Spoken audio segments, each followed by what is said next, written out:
fiery horse with the speed of light, a cloud of dust, and a hearty high silver, the Lone Ranger.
Indian companion Tonto, the daring and resourceful masked rider of the plains, led the fight for law and order in the early western United States. Nowhere in the pages of history can one find a greater champion of justice. Return with us now to those thrilling days of yesteryear. From out of the past come the thundering hoofbeats of the great horse Silver. The Lone Ranger rides again. Hey, Silver! Hey, Silver!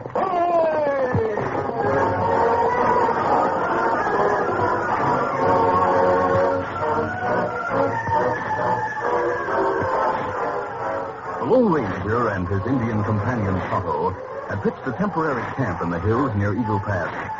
They decided to remain there a few days to make necessary repairs on worn riding gear. One afternoon, Tonto, who had gone to town, hurriedly pulled rein at the camp. Hold on. Easy, fella.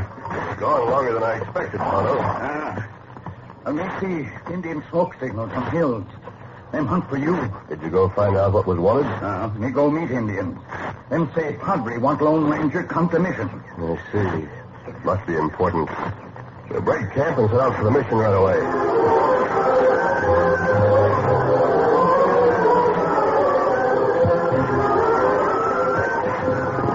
2 days later, the Lone Ranger and Tonto arrived at the mission. Welcome, my friends. We came as quickly as possible, Padre. I know you would, amigo. Come inside, and while you rest, I'll tell you why I sent for you. Very well. Come in, Tonto. Sit down, amigos. Thank you, Padre. My friends, the gang of outlaws is operating in the territory near Flint Hill. I see. That's not good. The gang is ruthless. It covers any trail that might be left, so that the sheriff hasn't been able to find them. They must have a clever leader. See, amigo. The man who leads them is very clever. You know who he is, Padre? See. A few days ago, I traveled to Flint Hill. On the way back, I found a man lying on the trail. He had been shot, left for dead. But as I bent over him, he opened his eyes. Did he speak? See. As I started to help him sit up, he spoke. It's no use, Padre. I'm done for. Perhaps I'll be able to get you to the mission, my son. No. I'm going fast. I was with a gang of outlaws. The leader is Black Harney. Easy, my son. Easy. I argued with Black Harney. Too many killings. Said I was going to quit the gang. He had me dry gulched. See, I've heard much of Black Harney. He's plenty smart. And plenty mean. Next week, he plans to rob train, carrying a big shipment of gold. Tell Sheriff, the gang is hiding out over it.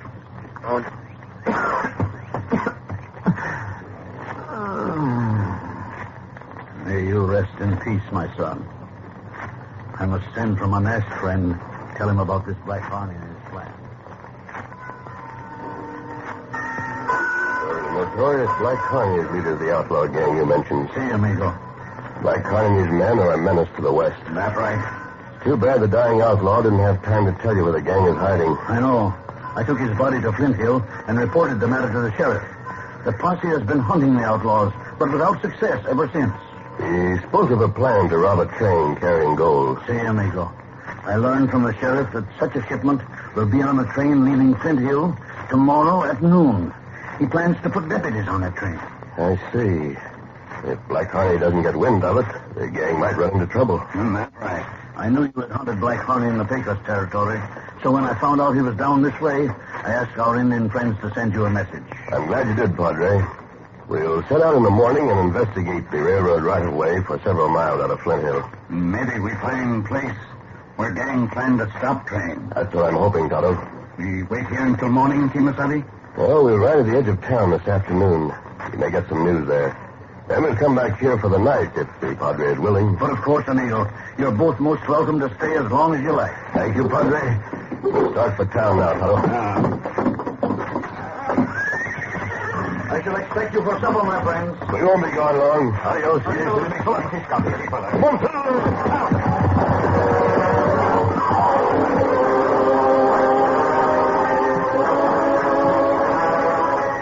Meantime, the outlaw leader, Black Harney, looked up as one of his men entered his cabin, located in a secluded hollow. Howdy, kid. Any news from Flint Hill today? Yeah, plenty, Harney. Yeah, what, for instance? We learned, of course, that a padre who has a mission near here found Frank's body and took it to Flint Hill the other day. Yeah? What about it? Well, it seems Frank wasn't dead yet when he was found. He left the cat out of the bag about the plan to rob the train. How did you get that idea? I heard an hombre at the cafe say so. He's been made a deputy, and he's going to ride that train. You mean the sheriff is putting deputies on that train? That's right. That makes our plan to grab that gold shipment fall flat on its face. Well, maybe not, kid. Maybe not. What do you mean, maybe not? You mean to say you'd be loco enough to try to go through there anyhow? You ever play fireman on a railroad engine, kid? No, of course not. Well, there's always a first time. I don't savvy what you're driving at. All right, just take it easy, and I'll tell you. I'm listening, but I'm not going to like it. Now, look, kid. You've been hitting the owl hoot trail with me long enough to know I always manage to outsmart any lawman. Sure, but this is different, Harney. I don't hanker to come up against a bunch of armed deputies who'll be ready and waiting for us to strike. Give me credit for having some brains, will you? You know that water tank alongside the tracks about a mile outside of Flint Hill? Yeah. The train will stop there before it pulls into town to take on the gold. There's dense woods and underbrush across the tracks from that water tank. When the train stops for water, we'll be waiting there out of sight. And then what? While the fireman and engineer are busy at the tank, we'll be able to get into the engine cab. We'll take them by surprise. Tie them up, toss them out in the brush. Can you run the engine? Yeah. That's a good idea. But someone might get wise when we take the train into town. We'll smear our faces with black grease and take the chance. How do we get the gold? The gang will go to the gorge beyond town and weaken the supports of the wooden trestle. They'll wait there till the train crashes into the gorge, then move in and take the gold. What about us? If we're running the train, how are we going to escape the wreck? We'll jump just before the train goes onto the trestle. Then we'll meet the gang when they come out of the gorge. Oh, honey, you sure got it all figured out. Yeah. That gold is as good as ours already. Yeah, come on, we'll go tell the others about it, huh? The lawmen riding that train are going to be in for an awful big surprise.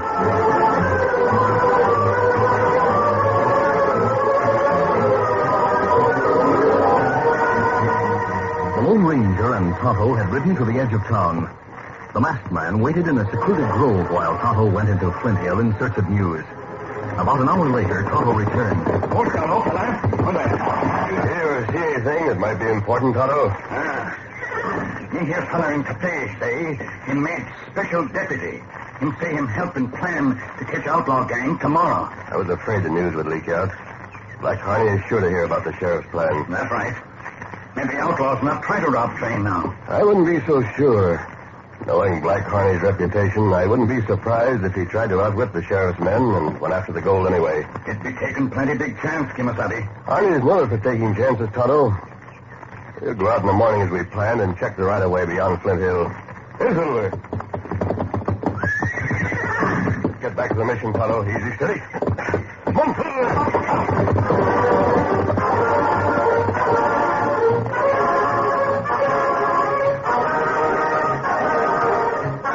Early the following morning, the Lone Ranger and Tonto left the mission and rode to the railroad tracks just outside of town. Then they started along the right-of-way, keeping a sharp lookout for any sign of outlaws. Meantime, in town, the sheriff was talking to his regular deputy, Jake. Jake, you have a few hours before me and the other men get aboard that train. I want you to take 2 or 3 men with you and ride up along the railroad tracks looking for any obstructions the outlaws might use to stop the train. Well, all right, Sheriff, but a small number of us won't be any match for Black Harney and his gang if we happen to spot them. Now, hold on. I'm not sending you out to fight them outlaws. If you do spot them or anything on the tracks, ride back toward town and flag the train. What then? We'll know what to expect and we'll be ready for them. Well, yeah, but suppose they spot us. Then get away the best you can and head back here to town. Now get going. If we get Black Harney and his gang, it'll be a big day for all of us.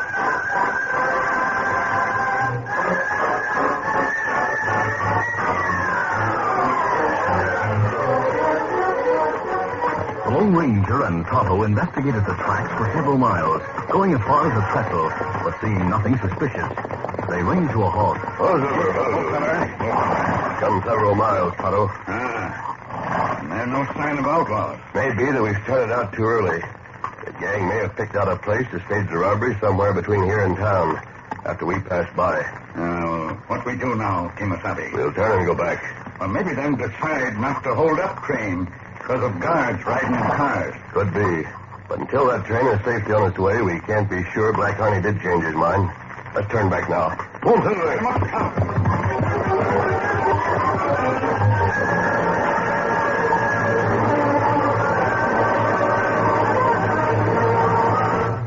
Meantime, the deputy, Jake, with 3 other men, rode along the railroad tracks toward the trestle.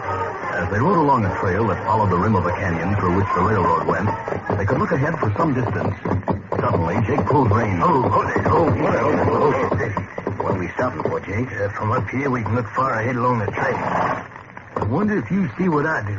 Hey, a couple of hombres riding down along the right-of-way. Yeah, they're heading into the canyon, and they don't see us up here. Looks like one of them's masked, too. Sure does.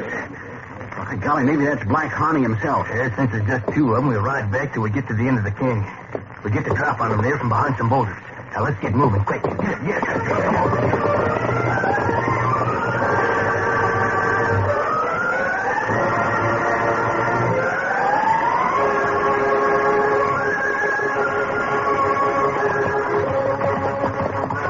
The Lone Ranger and Tonto rode through the canyon, moving at a slow pace. As they approached the end of the canyon, a warning shot came from behind some big boulders. Shot come from behind Big Boulder. Yes, it was a warning shot. High over our heads. We're coming in. Right, do as he says, Tonto. All right, come on.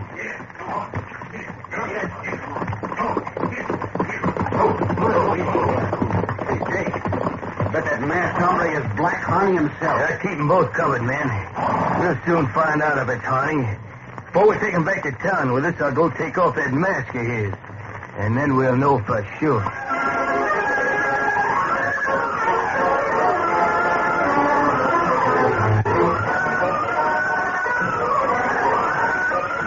The curtain falls on the first act of our Lone Ranger adventure. Before the next exciting scene, please permit us to pause for just a few moments.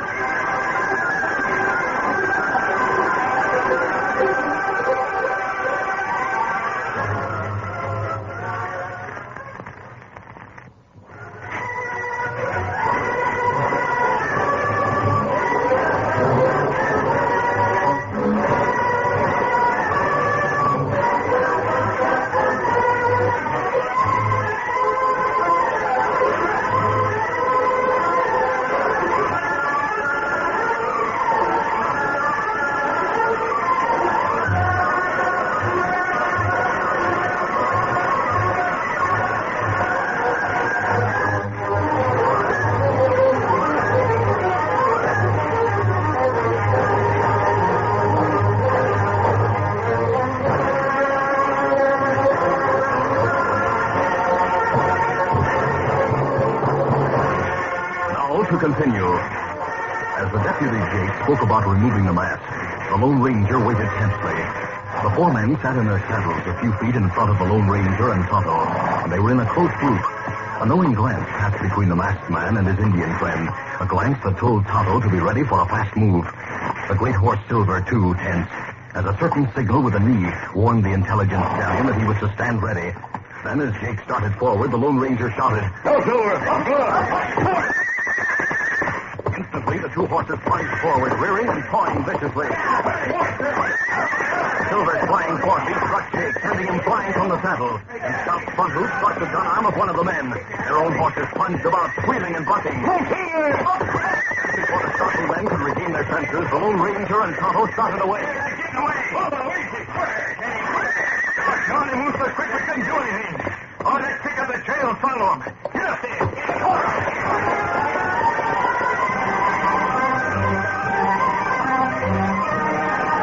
The Lone Ranger and Tonto circled away from the railroad, and knowing that the four men would trail them, kept riding at a fast gallop for some time. Finally, after using clever means to throw their followers off their trail, the two men pulled to a stop. I think we're safe enough now, Tonto. We've lost considerable time. We're on the opposite side of town. That's right. Look, Timothy. They're trained now. Yes, it's just leaving the water tank and heading for town. We're right over there to the tracks and fall. Come on, Silver. Come on, stop.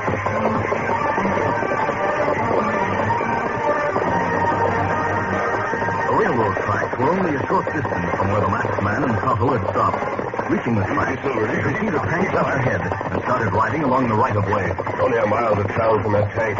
The train may be there by now, taking on the gold shipment. You ride along behind train with mask on, Timothy. Maybe somebody shoot. It'll take only a few minutes to fix the disguise. A few minutes later, they reached the water tank and stopped where water was still dripping from the big hose. The Lone Ranger removed his mask and changed his appearance with disguise materials. Tonto watched critically, then nodded. Oh, that's plenty good. There, that should do it. Help. Came from the brush just across the tracks. Come on.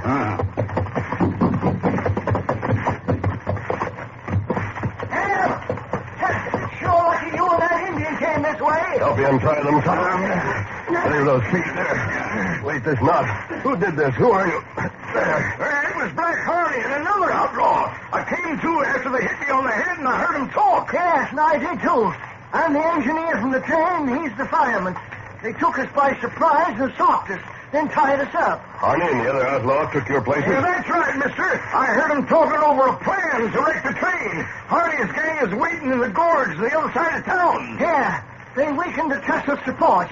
Harney's going to jump from the engine with the other outlaws as they approach the trestle. And the trestle will give away when the train gets on it. And the train will crash into the gorge. We're losing time. It isn't far to town. You men will have to walk there. Come on, Tonto. We'll get our horses from across the tracks and follow the train. There's a big fella. Scott, easy, fella. Come on,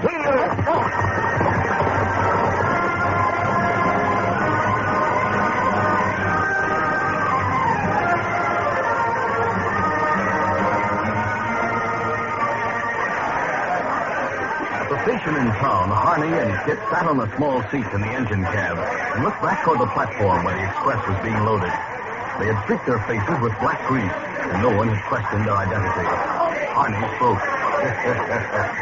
Yeah, they're putting the gold ship in the express car now, Kit. Yeah. And look, there's the sheriff and his men going aboard, too. Like sheep going to slaughter. Hey, the conductor's giving the go-ahead signal. Well, we won't disappoint him. Here we go.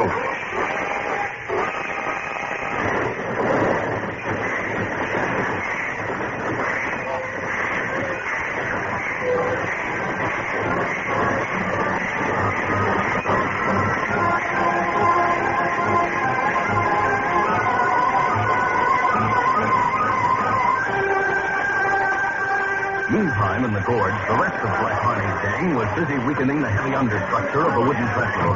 Finally, their work was finished, and the outlaw Harney had put in charge stood with the others looking at the damage they had done. Well, Frank, that ought to do it, don't you think? Yeah, those big supports are sawed almost through, and the braces have been weakened. Man alive, that's going to be a sight when that train crashes. What time will the train get here to the trestle, do you think, Buck? How do I know? You can't count on these trains running right on time. Sometimes they're late as much as half hour or more. But in spite of that, we'll get ready right now. Frank, you get one of the boys and stay near the horses so they don't get panicky when the crash comes. All right. You won't have to worry about the horses. Mike and I will look after them so they'll be ready for a quick getaway. Good. Black Harney and Kid will meet us as soon as we get the gold, and then we'll head for safety. This wreck will keep everybody from town busy for quite some time, so they won't be missing that gold shipment for quite a while. Maybe they'll never get wise to the crash as planned, Buck. Don't be a fool. As soon as somebody finds the engineer and fireman tied up where Black Harney and Kid are going to leave them, they'll get wise that we'll be far away by that time. All right, let's get moving now to the place where we're going to wait until it happens. Come on, everybody.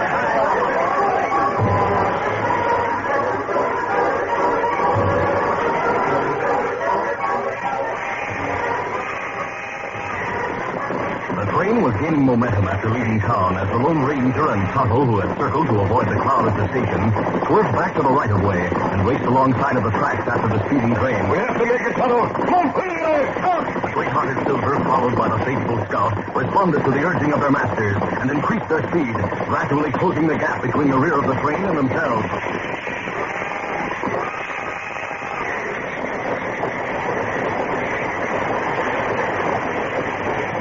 Meantime, the guard on the rear platform called the sheriff out, then pointed back. Hey, look, Sheriff. Two hombres chasing the train. Maybe they're part of the outlaw gang. Two men couldn't do us any harm. Anyway, why would they ride after us openly like that? Shall I throw some lead at them? No. Keep the gun handy and see what they're up to. Hey, they're moving up on the train. Yeah, they'll be alongside the platform here in a few seconds. I'm coming aboard. Keep your gun handy. I'll lend him a hand. The Lone Ranger moved up alongside the rear platform. Then, as the sheriff, standing on the steps and hanging onto the handrail, reached out his hand, the Lone Ranger runs toward the platform steps. Here it comes. You made it. You better explain. Now, wait. Follow the horses. Now, mister, what's this all about? Why did you and that redskin... Black Harney and one of his men are running the train. They plan to wreck it at the trestle. Doggone. I'm going over the top of the car. All right. I'll go through the train to the front end. I'll pick up some of the others on the way through the cars. By thunder, if what you say is true, we won't have a chance when we hit that track.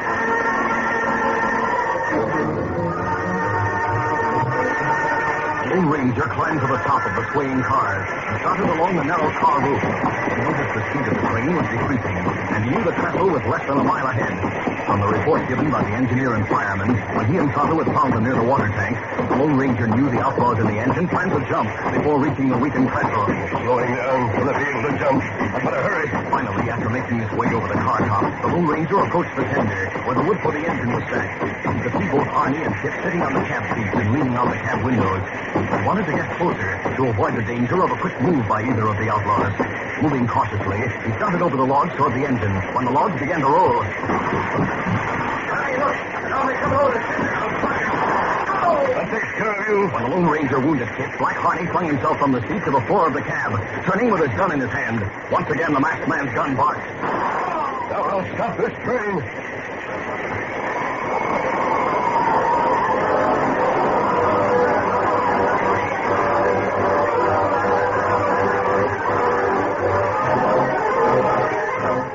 And his men hurried to the engine. The Lone Ranger quickly explained the situation. Then the sheriff spoke. By thunder, mister, you saved us from a wreck. We've caught Black Harney and one of his men. The rest are in the gorge. Well, we'll get them there. We got plenty of men. It isn't part of the gorge. That's right. We'll form two groups and go on foot. We ought to be able to trap them if we move in on them from each end. Let's get going. The Lone Ranger and Tonto, who had caught up with the train, led one group while the sheriff led the other. A signal was agreed upon, and the group separated, going to each end of the gorge. The signal was given to close in on the gang. The outlaws were taken by surprise, and the gun battle was short.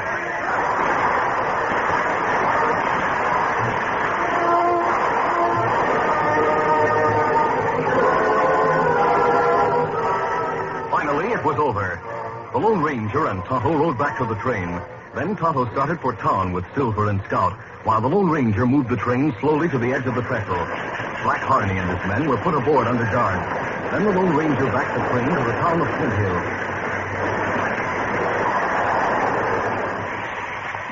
When he stepped from the engine with the sheriff, Tonto was waiting with the horses. By thunder, if you hadn't come along, mister, maybe none of us would be alive. And Black Harney's gang would have had that gold shipment. I'm glad we discovered Harney's plan in time. Well, my friend is waiting for me. Adios, Sheriff. Adios, and thanks a lot. Sheriff, me and the man who went with me saw a couple of those outlaws before the train left town. We've been trailing them, but we lost the trail. One of them was mad. Gosh, looks like that stranger and the Indian did what they set out to do. He did plenty. Who are you, mister? I'm the engineer of this train, that's who. Harney tricked me and the fireman. It was that stranger. I know. He did plenty, like I just said. Yes, Sheriff, but the two outlaws we were trailing must have got away. They were riding a white stallion and a paint. The Indian was on the paint, the masked man... Hold on. Look over there, huh? Hey, Sheriff, that's them. You see the masked hombre getting on the stallion? We better wait. I don't know why he put that mask on just now, but those two are the ones who saved the train and helped capture the gang, along with Harney himself. What? The Indian told me who the masked hombre is, Sheriff, if you want to know. Well, don't stand there with your mouth hanging open and nothing coming out. Speak up. Who is he? He's the Lone Ranger.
This is a feature of the Lone Ranger Incorporated, created by George W. Trendle, produced by Trendle Campbell Enterprises, directed by Charles D. Livingston, and edited by Fran Stryker. The part of the Lone Ranger is played by Brace Beamer.